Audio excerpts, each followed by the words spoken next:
Much background for you to be able to appreciate what's taking place here. No, it's rather simple. We see Jesus, this is in the beginning of his earthly ministry. He has not yet fully called all of the disciples, and we are actually going to see some of them mentioned by name here in the passage that we read in Luke chapter 5. We're going to begin at verse 4 in a moment. Here we have seen Jesus. He has already gathered a crowd wanting to hear him teach, preach, speak, whatever it will be. But he's down by the shore.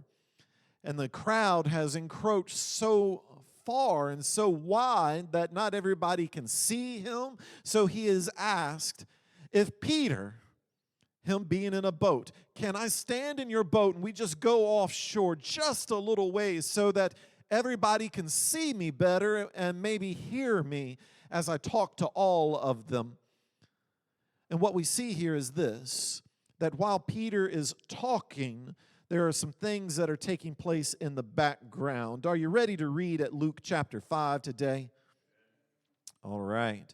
Beginning at verse 4. Now, when he had left speaking, the sermon's over, it's time to go home. When he's done speaking, he said unto Simon, Peter, launch out into the deep now, and let down your nets for a draught. In other words, throw your nets in the water and see what you catch.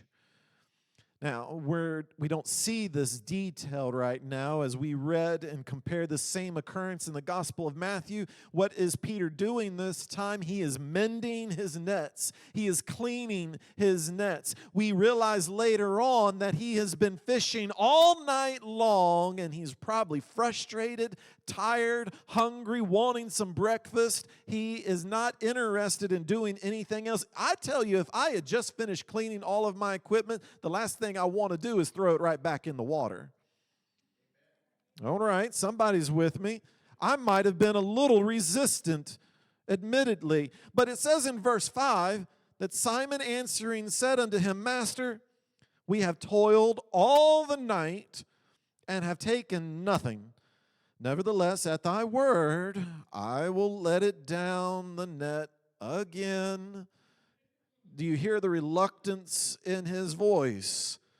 In verse 6, he says, and when they had done this, they enclosed a great multitude of fish, that their nets began to break. And verse 7 says, and they beckoned unto their partners, which were in another ship, and they should come and help them. And they came and filled both of the ships, so that they began to sink. There were so many fish. There's a lot there in those verses that we just read. One word that I'd like to highlight is the word partner. Has anybody else ever paid attention to that word in this passage? I'll come back to that in a moment. He says in verse 8, when Simon Peter saw it, he fell down at Jesus' knees, saying, depart from me, for I am a sinful man, O Lord. For he was astonished in all that were with him at the draught of the fishes which they had taken. And so was James and John, the sons of Zebedee, which were partners, there's that word again, with Simon Peter and Jesus. And Jesus said unto Simon, fear not, from henceforth thou shalt catch men. In verse 11, finally, this is where we will conclude. It says, and when they had brought their ships to land, they forsook all and followed him.